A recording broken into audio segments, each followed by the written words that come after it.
آتا ہے. بالکل. میں ایک تو وہ اقبال کی ایک نظم پہ اختتام تو کروں گا آپ کے توسط سے، اور میں اس کا بہت مشکور ہوں آپ سے کہ آپ نے مجھے موقع دیا. لیکن میں ساتھ یہ کہنا چاہوں گا کہ یہ ہمارا ابھی سفر ہے جو اسلامیہ میں ہم مل کے کر رہے ہیں یا جیسے بھی کرتے آئیں، یہ ہماری منزل نہیں ہے. تو ہمیں بہت جلدی نہیں ہے، مجھے جلدی نہیں ہے، میں نہیں سمجھتا ہوں کہ جلدی ہونی چاہیے کہ ہم یہ کہیں کہ جی فتح ہو گئی ہے اور مشن اکمپلش. نہیں، یہ ایک ہے سفر ہے اور یہ ہمیں جاری رکھنا ہے. اس میں ہمارے رستے میں آئیں گے، ہماری الٹیمیٹ منزل یہ نہیں ہے، ہمیں آگے جاتے رہنا ہے ایکسلنس کے لیے. ٹھیک ہے، تو میں سمجھتا ہوں کہ نبی صلی اللہ علیہ وسلم نے بھی کہا کہ من استوى یومہ فہو مغبون، کہ جس آدمی کے 2 دن ایک جیسے ہو گئے وہ نقصان میں گھاٹے میں رہا، اس کے ساتھ دھوکہ ہو گیا. یعنی کہ بہتر سے بہتر کی ہمیں تلاش کرنی ہے، جو اسلام کا پیغام ہے. تو میں سمجھتا ہوں کہ ہمیں کمی بیشی ہو سکتی ہے آج بھی، لیکن کل اس کو اور بہتر کریں گے، پرسوں اور بہتر کریں گے.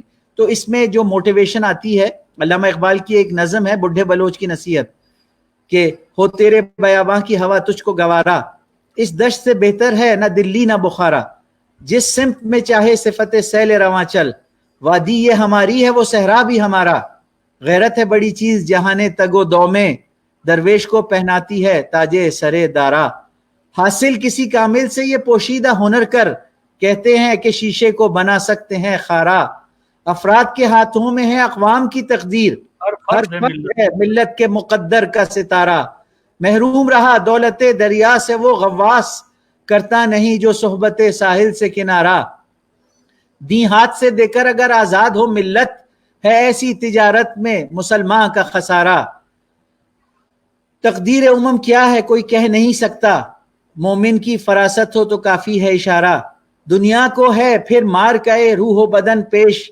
تہذیب نے پھر اپنے درندوں کو ابھارا، اللہ کو پامردی مومن پہ بھروسہ، ابلیس کو یورپ کی مشینوں کا سہارا. تو ہمیں اپنی زندگی میں جو اللہ تعالیٰ نے ہمیں نعمتیں دی ہیں، ہمیں آئیڈینٹی دی ہے، ہمیں علاقہ دیا ہے، اس پہ فخر ہونا چاہیے. وہی ہمارا سب کچھ ہے، اسے ہمیں ڈیولپ کرنا ہے. اور جب ہمارے اندر سیلف ریسپیکٹ آتی ہے تو جو دارا بادشاہ ہوتا تھا ایران کا، جو تاج اس کے سر کا تھا وہ غیرت کا تاج ہے. اگر ہم نے وہ تاج پہنا ہوا ہے تو ہمیں کسی کے سامنے شرمندہ ہونے کی ضرورت نہیں ہے، اور ہمیں جو اللہ نے نعمتیں دی وہ کسی سے کمتر نہیں ہے. اور اگر ہم جو دولت دریا ہے، جو موتی ہیں وہ ڈیپ میں ہیں، اگر ہم شیلوں میں رہیں گے تو جو اصلی دولت ہے وہاں تک نہیں پہنچ سکیں گے. تو رسک لینا پڑے گا، آگے ڈیپ میں جانا ہوگا. جتنے ڈیپ میں جائیں گے اتنی دولت دریا کی ہم نکال سکیں گے. اور جو ہماری اصل اساس ہے، جو ہمارا عقیدہ ہے، جو جس نے ہمیں بنایا، دی ہاتھ سے دے کر اگر آزاد ہو ملت، ہے ایسی تجارت میں مسلمان کا خسارہ. یعنی ہمیں جو کاسٹ بینیفٹ انالیسس کرنی ہے، اگر وقتی طور پہ کوئی سیٹ بیک ہے لیکن اپنی اصل کو نہ چھوڑیں، اگر اس سے جڑے رہیں گے، یعنی اس مشکل دور میں اپنے عقیدے پہ ڈٹے رہیں گے، تو انشاءاللہ تعالی وقت آئے گا کہ جو چاہے پوری دنیا کے اندر ہمارے اگینسٹ چیزیں ہوں، لیکن اگر ہم سچائی سے اپنے مقصد کے لیے کام کریں گے تو ہم دیکھیں گے کہ اس جنگ میں جو غیب کی مدد ہے، اللہ کو پامردی مومن پہ بھروسہ، ابلیس کو یورپ کی مشینوں کا سہارا. کہ جو ظاہری مال و اسباب ہے اس پہ ہمارا یقین نہیں، ہمارا اللہ کی ذات پہ یقین ہے. لیکن اللہ تعالیٰ کی جو ذات ہے، اس کی جو سنت، اس کا طریقہ ہے، وہ آپ کو کہتا ہے یہ دنیا کے اسباب تم استعمال کرو اور میرے اوپر یقین رکھو. اس کے بعد تم دیکھو گے کہ میں اسباب سے کہیں بڑھ کر جو اصل مدد ہے، وَمَن نَصْرُ إِلَّا مِنْ عِنْدِ اللَّهِ، کہ مدد اصل میں کہاں سے ہے؟ اصل میں تو اللہ کے پاس. لیکن دنیاوی اسباب جو ہیں وہ آپ کو تیاری کرنے کا حکم ہے. تو ہم اپنی محنت کریں گے، ایمان عقیدہ پکا ہے تو یہ زندگی میں ایکسل کریں گے.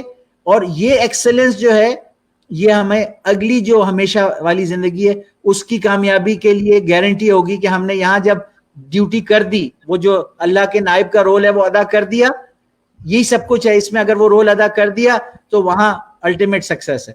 یہ جو احتساب کا نظریہ ہے، خود احتسابی اور اللہ کا جو احتساب ہے. دنیا کا احتساب امپرفیکٹ ہے، دنیا میں الزام، جھوٹ، ہر طرح کی چیز ہوتی ہے، لیکن اللہ ہر چیز جانتا ہے. جو فعل ہے اس کو بھی جانتا ہے، جو نیت ہے اس کو بھی جانتا ہے. تو وہ جو احتساب کرے گا اس سے کوئی بچ نہیں سکتا، اور وہاں سچ کے اوپر احتساب ہوگا.